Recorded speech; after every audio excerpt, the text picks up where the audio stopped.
Hey everyone, welcome to day one. Today we're going to talk about making your menu. Making your menu is the first step that you're going to need to take in order to successfully meal prep for the entire week. So maybe you're asking yourselves, how do I make a menu? Well, all of these tips and tricks that I'm going to share with you are things that I personally do myself. So the first thing I do is on Saturday evening or morning or anytime on Saturday, I make a list and I write down a menu of everything that we're going to eat for the entire week. I plan our meals from Sunday to Saturday because I know that I'm going to go grocery shopping on Sunday. If you plan a day that you're definitely going to go grocery shopping, make sure you plan your meals for 7 days. And I definitely suggest going grocery shopping on the weekends if you have time. So first, what I do is I think of all the meals that would like to have for the week. I write them all down on a calendar, a chalkboard, or you can just simply make a list. I have a chalkboard in our kitchen, and that way I write it all down so that my husband doesn't ever ask me, what are we having for dinner tonight? He can see everything that we're going to have for the entire week by just looking at that chalkboard. Another thing I do is I make sure to include breakfast, lunch, dinner, and a couple snacks in for the day. Also make sure to plan when I'm writing the menu that I plan enough stuff for me and my husband and my daughter to eat for the week. I utilize leftovers a lot for lunches, so the biggest success tip I can give to you is make sure that you're planning meals and that you can, when you're planning your lunches the next day, that you are utilizing leftovers. Definitely learn to love leftovers. It will definitely save you time and money. I like making sweet potatoes in a large batch, like roasting them, because you can eat them for breakfast, lunch, or dinner, and they're just a quick and easy side to make, and they last all week in the refrigerator.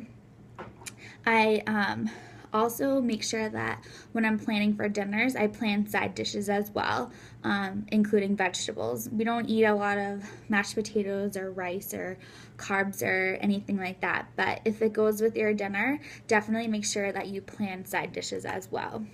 Now, you're probably like, okay, Robin, that's great that you're going to make a menu, but how do you find meal options for this menu? Well, the first thing I do is I think of staples in our household that we like to eat every week. Fajitas, burgers, pizza.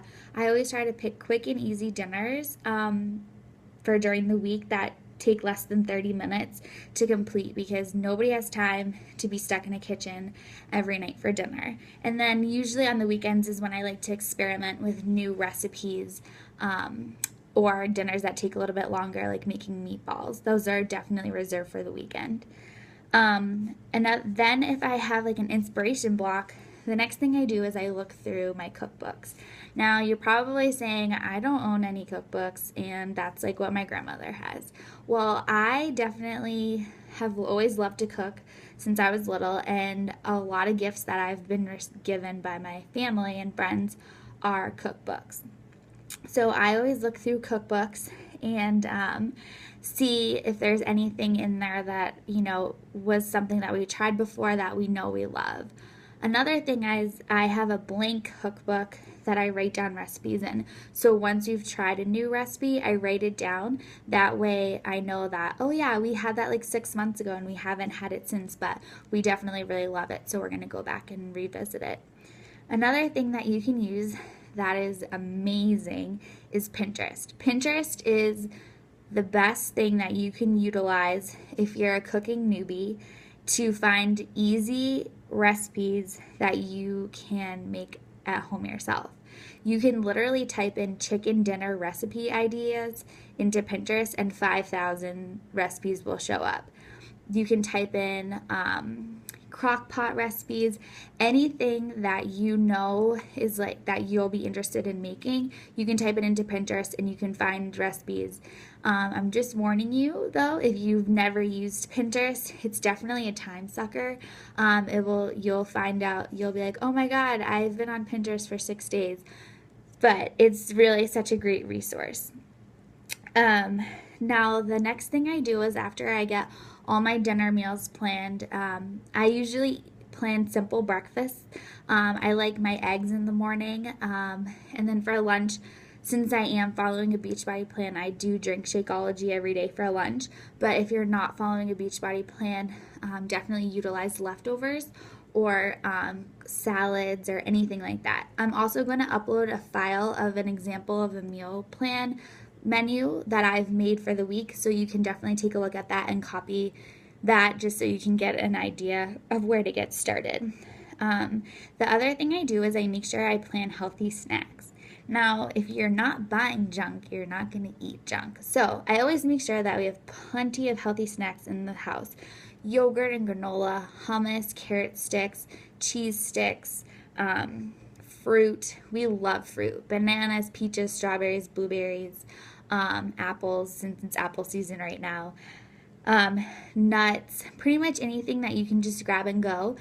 Make sure that they're whole foods and you're not getting, honey roasted almonds, because that kind of takes the nutritional value right out of the almond. Another thing that is really important to me is that I don't drink anything but water.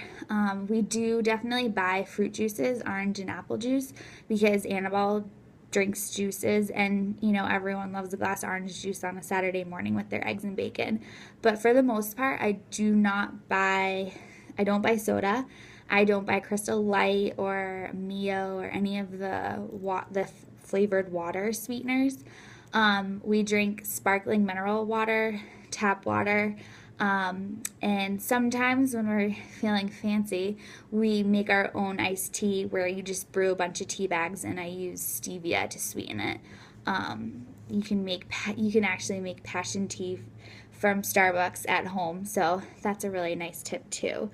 I definitely suggest staying away from those water sweeteners because there's just added calories, artificial flavors, nasty stuff that you don't want to put in your body.